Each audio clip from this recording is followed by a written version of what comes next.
안녕하세요, 이혜란입니다. 예, 오늘은 또 그 유럽의 생생한 뉴스를 전해주신 우리 박상봉 독일 통일정보연구소 소장 박상봉 박사님 모셨습니다. 박사님 안녕하십니까? 안녕하세요. 예, 요즘에 그 월드컵이 아니라 평창 올림픽 때문에 북한의 새로운 면모가 더욱더 그 세계인들에게 상당히 많은 공포와 이 충격을 더해주고 있는데요. 오늘도 뭐 그런 소식이 있으시다면서요? 예, 그 전에 우리가 최근에 그 독일의 정치 상황을 간단하게 좀 설명을 드리고 계속 얘기를 드릴게요.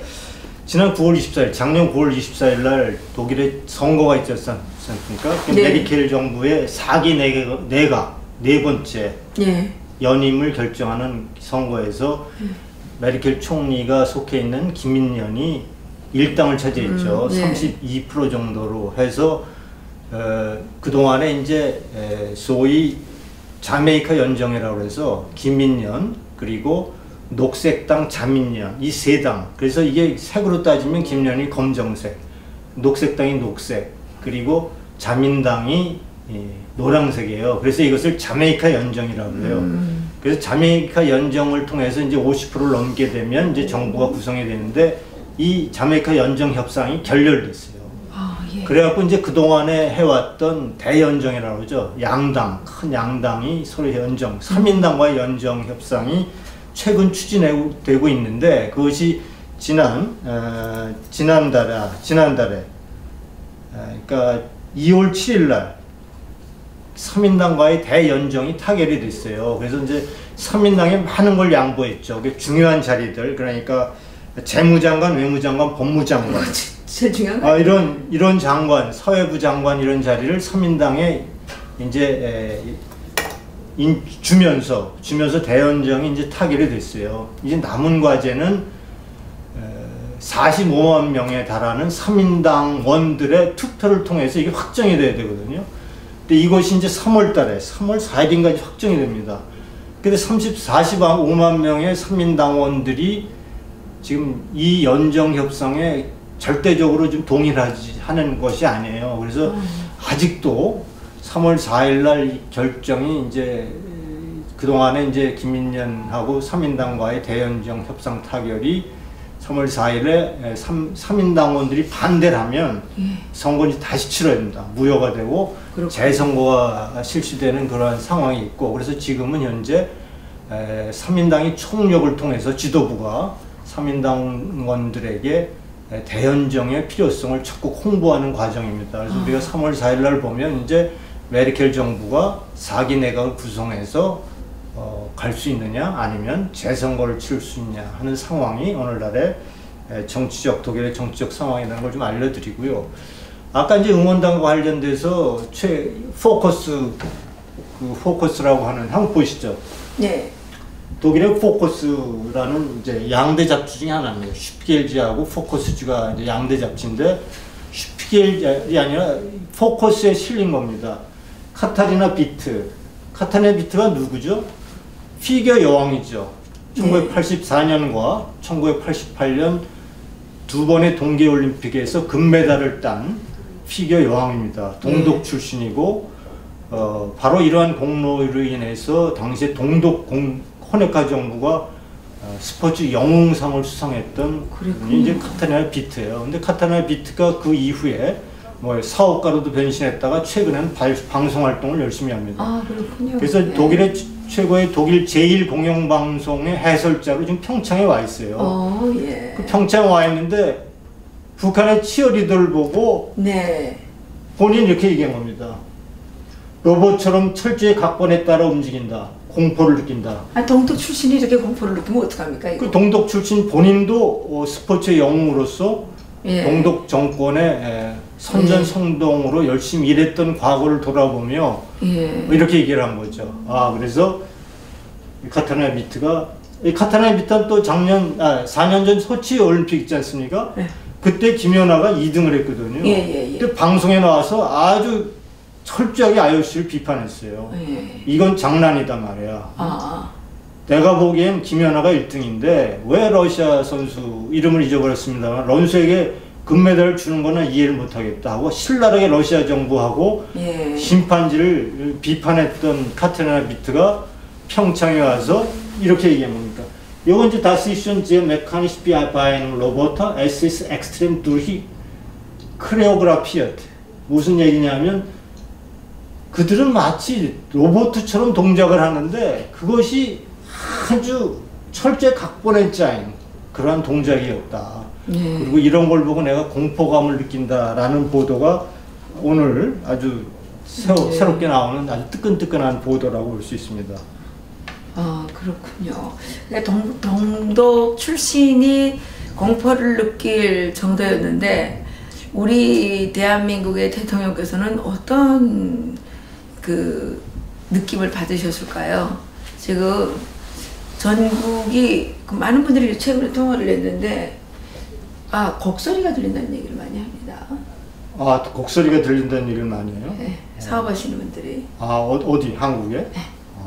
네. 그러니까 대통령께서는 평창에 가셔서 또 뭐 거기서 완전히 이제 혼자서 그 행복을 만끽하시고 또 뭐 현송월 노래 부르는 데 가서 막 이러고 일어나서 이게 박수를 치셔가지고 그 북한 노동신문에 크게 실렸습니다. 그래요? 예. 북한 노동신문 소식 하나 전하죠. 네. 유로스포츠 2월 21일자입니다. 유로스포츠. 노동신문에서 이렇게 실었어요. 응원단들이 여자 아이스하키 단일팀 경기 때 더욱 열심히 조국을 위해서 독을 위해서 응원가를 더 드높여야 했는데 그렇게 안 했다. 이런 보도를 한 겁니다. 그래요? 아니 그러면 아이스하키 팀이 지기를 원한 거예요? 그리고 8대 0으로 졌다는 보도를 안 한 겁니다. 북한에서. 그리고 유로스포츠에서 그렇게 보도하고 있고 그리고 어떤 내용을 보도하고 있냐면 남한 주민들이 북한이 정말 최악의 올림픽 경기에 빠질 뻔했던 그런 남한의 올림픽 경기에 북한이 손을 내밀어서 흥행 카드로 만드는 것에 대해서 남한이 고맙게 생각하다 하는 보도를 유로스포츠가 했거든요. 노동신문이 그렇게 많이 그렇게 보도했다는 얘기. 노동신문은 계속 그렇게 지금 얘기하고 있더라고요. 그리고 그게 스포츠에 대해서는 절대 보도를 안 하고 있고 소치 올림픽 때는 SBS가 이제 뭐 중계권을 갖고 보도를 했는데 그 당시에도 2, 3일 늦게 보도를 했대요. 근데 올해는 스포츠 행사에 대한 얘기는 거의 없고 뭐 생방송은 물론 전혀 방송하지 않을 뿐만 아니라 정치 선전으로 모든 북한이 매체가 올림픽을 활용하고 있다라는 보도를 유로스포츠가 하고 있군요. 그리고 이제 문재인, 김여정의 역사적인 악수 장면이 전 세계로 퍼져나가고 그걸 통해서 북한의 존재를 평화의 이미지를 각인시켰다라는 보도를 유로스포츠가 하고 있습니다. 그렇군요. 토마스 바흐 올림픽위원회 위원장이 이번에 아주 큰 업적을 세워서 김정은으로부터 이제 감사장을 받을 것 같은데요. 예, 그런데 뭐 노동신문이 보도를 하든 안 하든 관계가 없는 게 북한에 전기가 없어서 북한 사람들이 남한이 올림픽을 하는지 열병식을 하는지 뭘 하는지 캄캄무소식이라는 그런 소식이 왔습니다. 다른 소식은 또 무엇이 있습니까? 이게 슈피겔이죠. 독일의 뭐 최대 권위지 오랜 전통의 대우 슈피겔이 탈북민 얘기를 했어요. 박영숙이라고 가명이죠 물론. 예. 거기에 보면 남한의 TV 쇼에 이제 출연한다고 하는데 그 이만갑인지 그건 모르겠어요. 예. 출연해서 이런 얘기를 했다는 겁니다. 통곡, 우는 거 있잖아요. 우는 것은 북한의 시민으로서의 주민으로서의 의무다. 그래요? 일상이 울고 자기도 김일성이 죽었을 때 2달을 울었대요. 2달. 너무 심한 거 아닌가? 저도 김일성 죽었을 때 저기 절도했어요. 그래요? 그래서 2달 울었다 하고 울지 않으면 처벌받는다 이런 보도를 슈피겔이 울지 않으면 처벌받는다. 의무다. 네, 그랬군요. 또 다른 소식은 어떤 것이 있습니까? 우리 펠릭스 리일 기자, 그거 좀 보여드렸으면 참 좋은데. 어떤 거요? 펠릭스 리일 기자는 우리 예란 박사님을 취재를 해갖고 예. 무려 6페이지에 달하는 A4용 6페이지에 달하는 그 보도를 뒷사이트에 최근에 실었죠. 예. 그 제목을 뭐라고 뽑아왔냐면요. 탈북 이해란 탈북 캐피탈리스트 이렇게 뽑았습니다. 자본주의자라는 겁니까? 그러니까 북한에서 탈북한 사람이 남한에서 열심히 살아가고 있고 그 사회에서 물론 북한에서 탈출해서 중국으로 넘어가서 베트남을 통해서 한국에 들어오는 그런 여정을 잘 보도를 했고 그리고 남한에 와서 식당을 운영하고 어떻게 이제 요리를 하게 됐고 박사학위를 하고 어쨌든 식당을 오랫동안 이렇게 운영하고 있는 것을 보고 이제 이 기자의 눈에는 이해란이라는 사람은 사회주의 계획경제 체제에서 왔지만 지금은 자기 눈에 보기에는 한국에 와서 완전한 자본가로 이제 자리매김했다 이런 취지의 보도를 언제죠? 지난 예 얼마 안 됐습니다. 20일인가요? 지난 2월 11일 날 2월 11일 날인가요? 하여간 보도를 했습니다. 예. 그래갖고 그 원본을 우리 저기 연휴 기간 동안에 나온 연휴 기간에 나왔어요. 그래갖고 그 기자가 또 이제 이런 제목을 달았습니다. 뭐냐면요. 디자이트죠. 이 디자이트는 예전에 헬무트 슈미트 총리가 발행인을 했던 아주 권위 있는 함부르크에 발행하는 신문이죠. 주간 신문인데 뭐라고 제목을 뽑았냐면 자원봉사자의 반란이라는 제목을 뽑았습니다. 예. 그래갖고 아주 대대적으로 이 자원봉사자들이 얼마나 부당한 대접을 받고 있는가를 여기다 아주 장문을 통해서 또 실었어요. 아, 그랬군요. 그 내용 좀 소개 좀 해주시죠. 그래갖고 예를 들어서 뭐 식사할 시간도 없고 뭐 여러 가지 열악한 조건에서 좀 무료 봉사를 하고 있는데 그 올림픽 조직위원회에는 한 사람 자원봉사를 뽑는데 평균 4명이 지원한다는 겁니다. 4명이. 그런 것만 올라있고 자원봉사자들의 요구를 들어주지 않고 그래서 자기가 보기엔 이미 15,000명의 자원봉사 중에서 보도 내용입니다. 6분의 1, 그러니까 2,400명이 이미 평창을 떠났다는 겁니다. 그때 떠났다고 뉴스에 나왔습니다. 근데 이 사람이, 이 기자가 또 지적하는 것은 이제 패럴림픽을 하는데 3월 9일부터 18일까지 패럴림픽을 하는데 자원봉사자가 6,600명이 필요하다는 겁니다. 자기 보기에는 6,600명의 자원봉사자가 남아있을 것 같지 않다. 그래서 원활한 패럴림픽의 진행이 어려울 것처럼 보인다라는 기사를 실었고 이 사람이 거기서 또 얘기하는 거는 IOC를 얘기하는 겁니다. IOC가 올림픽 장사라고 있다. 리우 올림픽, 리우 하계 올림픽이죠. 그때 IOC가 벌어들인 돈이 7억 달러라는 겁니다. 7억 달러. 이렇게 많이 돈벌이를 한 사람이 자원봉사자들, 물론 이건 대한민국의 올림픽, 한국올림픽조직위원회가 있습니다만 어쨌든 이렇게 무료 자원봉사자들을 홀대하는 것에 대해서 굉장히 비판한 쪽으로 뒷사이트에 실었다는 내용을 좀 알려드립니다. 제가 실질적으로 평창에 갔을 때 말입니다, 박사님. 대부분의 그 자원봉사 하시는 분들이 군인들이었고, 군인들이었고, 그리고 그 평창에 계시는 분들의 말씀에 의하면 군인하고 공무원들이 지금 다 동원돼서 하고 있고, 자원봉사자 그때 2,400명, 2,000명이 그때 대거 다 화가 나가지고 돌아갔다 그러지 않습니까? 근데 복귀했다고 보도를 했으나 10명 미만이 복귀를 했고 나머지는 다 돌아갔다고. 이게 뭐 물론 저 펠릭스 릴 뒷사이트 기자가 보도한 것뿐만 아니라 또 다른 유럽 언론에도 이 자원봉사자 문제는 계속 보도가 되고 있는 것이죠. 제가 실질적으로 3번 가봤는데 제가 한 3번 정도 가봤습니다.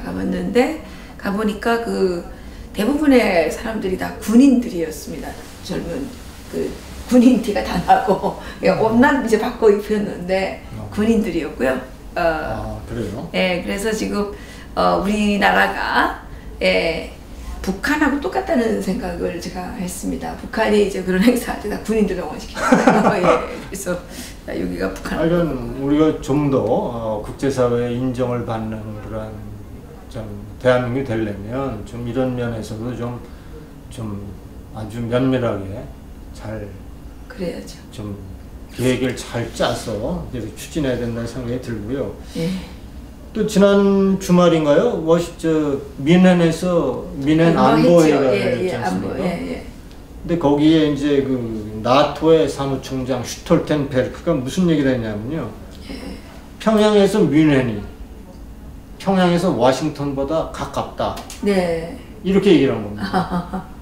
그러면서 유럽 회원국 여러분, 미국이 혼자 경찰 국가로서의 역할을 하기에도 한계가 있습니다. 이제 유럽도 이제 군사적인 역할을 좀 책임 있게 그래요? 감당할 시점이 왔습니다 하면서 유럽 회원국들에게 이제 유럽 EU가 보다 적극적으로 국제사회의 테러라든가 이런 위협에 대해서 적극적으로 나설 걸 주문하고 있다는 얘기를 하고 있습니다.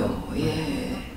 그러면 이제 북한은 어떻게 되는 겁니까? 세계 공공의 적이 돼서. 그게 제가 항상 계속 얘기하는 겁니다만은 북한을 두고 뭐 중국과 러시아가 뭐 마지못해 끌려오고 있습니다만은 대부분의 지금 나라들이 대부분의 주요 국가들이 다 북한을 성토하고 있는데 그리고 전부 다 하나같이 단결해서 북한을 정말 대화를 위한 대화가 아니고 폐기를 위한 대화로 이끌어야 된다. 압력을 가해서 압박을 가해서 그런 것이 국제사회 트렌드고 국제사회 추세인데 우리나라 정부가 자꾸 이렇게 이것은 미국과 뜻을 공조하지 않을 뿐만 아니라 국제사회와도 공조를 안 하는 것이기 때문에 굉장히 정말 북한처럼 남한 정부도 이거 왕따 당할 것 같은 그러한 보도가 계속 나와 있는 것을 우리 정부가 잘 좀 새겨들었으면 좋겠다 하는 얘기를 듣고 있습니다. 이제 우리가 이게 통일 때문에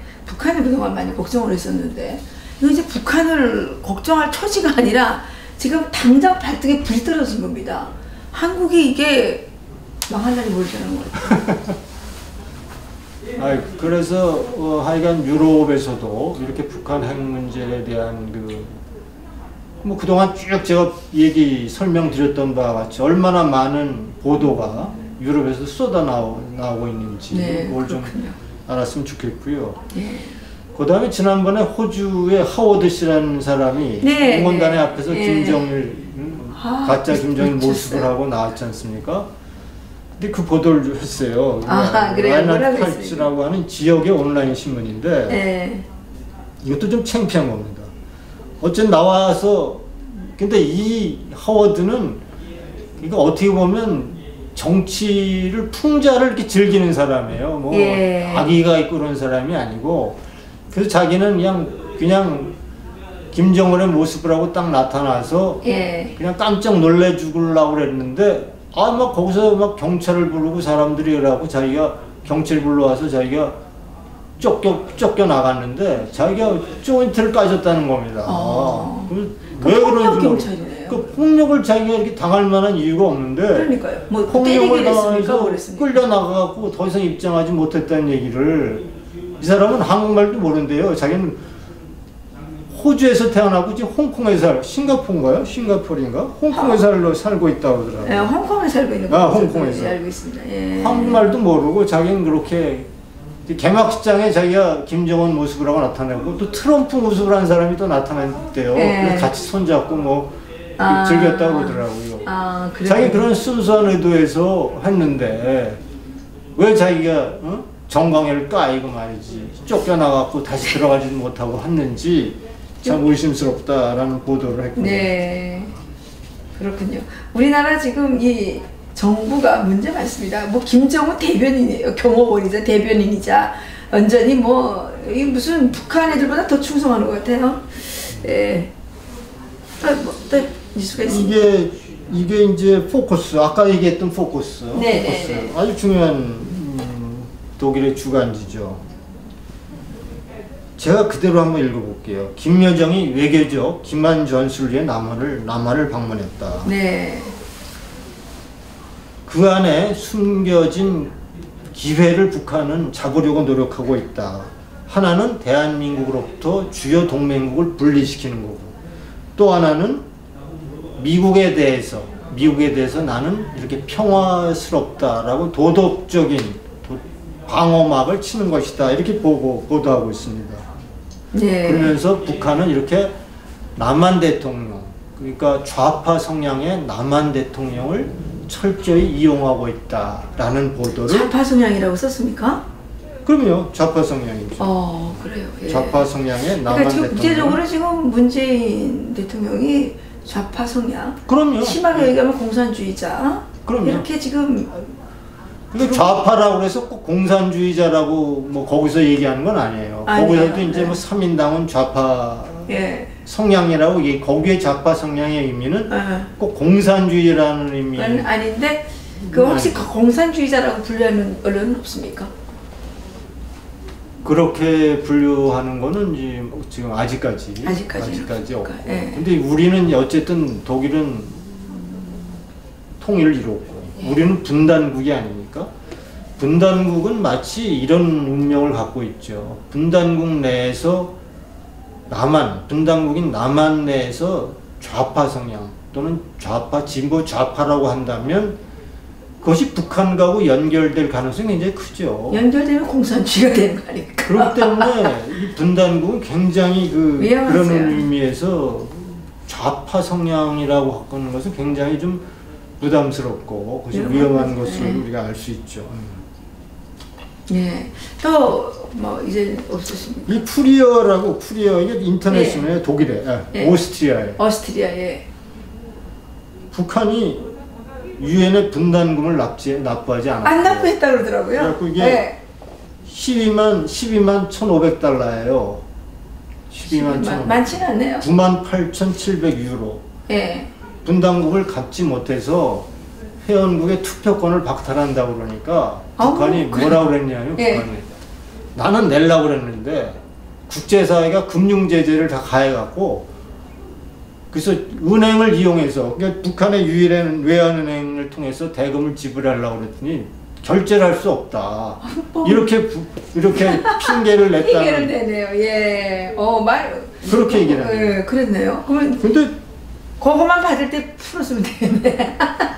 어쨌든 그런 가십거리로 북한 사회가 다 이렇게 유럽에서는 다 이렇게 놀림거리, 가십거리로 등장하는데 자꾸 왜 그런 북한하고 현찰로 되면 되겠네. 북한하고 이렇게 가까워지는 건 좋은데 미국과 멀어지고 국제사회가 멀어지면서 북한과 가까워지면 이게 큰일 아닙니까?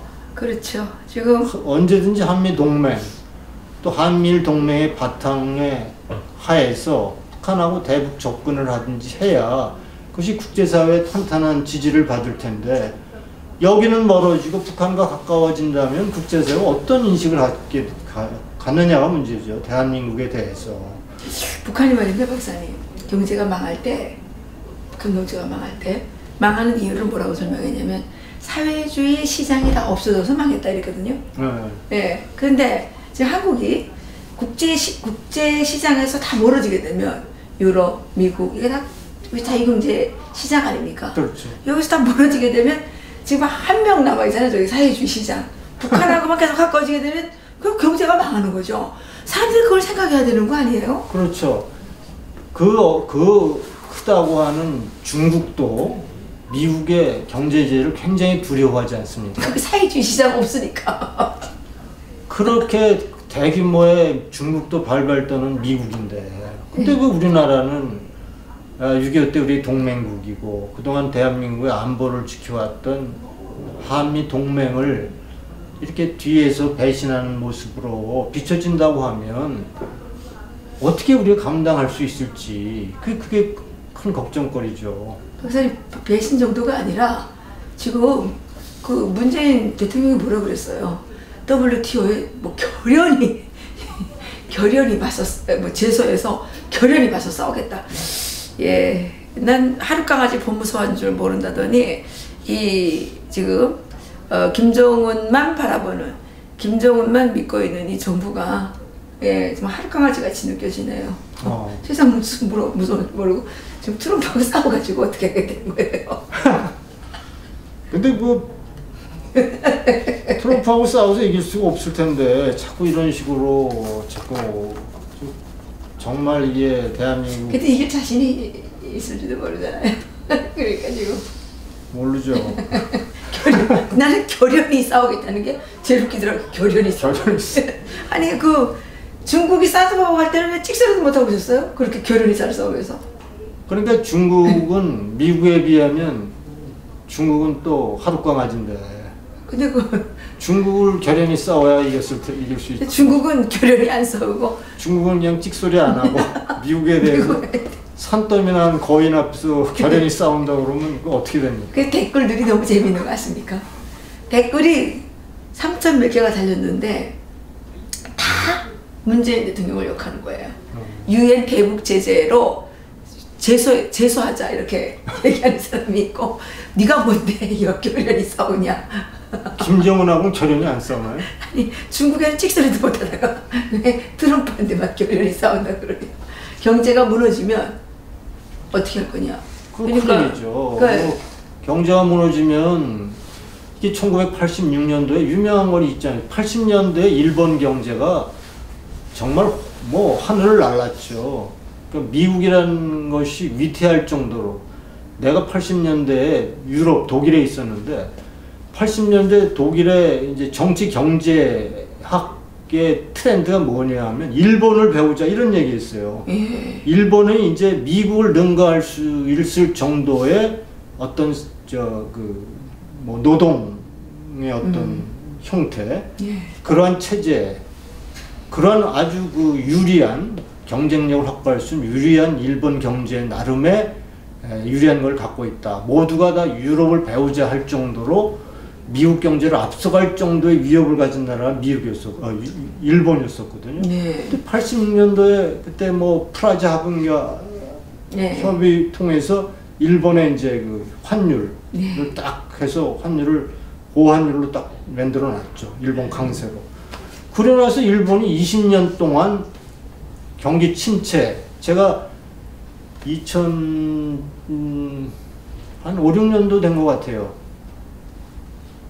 일본을 갔는데 그 신주쿠 거리에 아주 경기가 나빠갖고 택시가 한 100m가 빈 차로 쭉 서 있는 거예요. 근데 100m 정도의 빈 차가 서 있는데 그것이 두 줄로 한 줄이 아니고 두 줄로. 그래서 그때 이제 일본의 대사 얘기가 이것이 바로 일본의 불황을 얘기해주고 있다.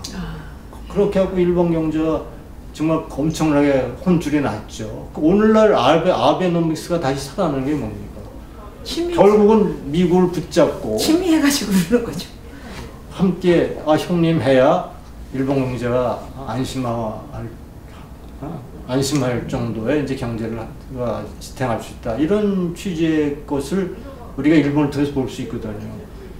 근데 뭐 지금 말이지 미국과 등을 쥐고 한국 경제가 살아나고 청년들에게 일자리를 제공한다. 이건 환상이죠, 거의. 아니 근데 그것도 다른 사람도 아니고 트럼프 대통령이에요. 이 막강한 이 탱크, 이 전차군단 같은 이 트럼프 대통령한테 개겨가지고 어떻게 하자 그러는지 모르겠어요. 그 카 딜러를 하시는 분이신데 그분이 전화하셔가지고 날 보고 그러는 거예요. 원장님 곡소리 들립니다 그러시더라고요. 네, 이게 지금 국민의 시름이 정말 깊어지고 있는데, 이 철딱선이 없는 이 그냥 주제상에 매료돼서 선지분간을 못하는 이런 사람들 때문에 이게 우리 국민들이 괜히 고생하는 거예요. 하여간 뭐 이것이 아직 미국의 본격적인 경제 보복 조치가 지금 시작이라는 데가 문제 있지 않습니까? 이제 세탁기, 철강, 다음에 어떤 또 경제적인 보복 조치가 있을지 모를 텐데 정말 이 시련을 지금 대한민국이 어떻게 극복해 나가야 할지 어려운 실정입니다.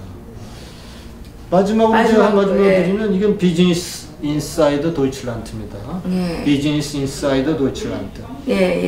대한민국 정부가 동계올림픽 참가 북한 대표단 치어리더 200명, 관현악단 137명, 선수 22명을 위해서 총 210만 유로를 이제 쓰게 됐다, 사용하게 됐다, 이렇게 얘기를 했고, 이것은 이제 2002년, 2014년도에도 숙박비 입장료를 대납을 했는데 2002년의 경우 97만 유로, 2014년에는 30만 7천 유로.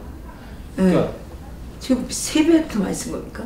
그러니까 거의 뭐 7배죠. 2014년도에 30만 유로에 7배나 더 요번에 들였다라는 기사를, 그리고 북한 대표단은 서울에서 체류를 하면 5성급 호텔에 묵는다 라는, 어떻게 보면 가난한 나라끼리 돈 자랑하는 모습으로 비춰질 정도의 그러한 좀 비아냥거림의 소식이 비즈니스 인사이더 도이칠란드에 소개되어 있습니다. 이럴 필요가 있느냐 하는 취지의 그런 보도가 비즈니스 인사이더에서 나오고 있다라는 얘기도 좀 마지막으로 좀 전해드립니다. 그렇군요. 그러니까 지금 전체적으로 볼 때 전 세계가 바라보는 시각은 비슷한 것 같습니다.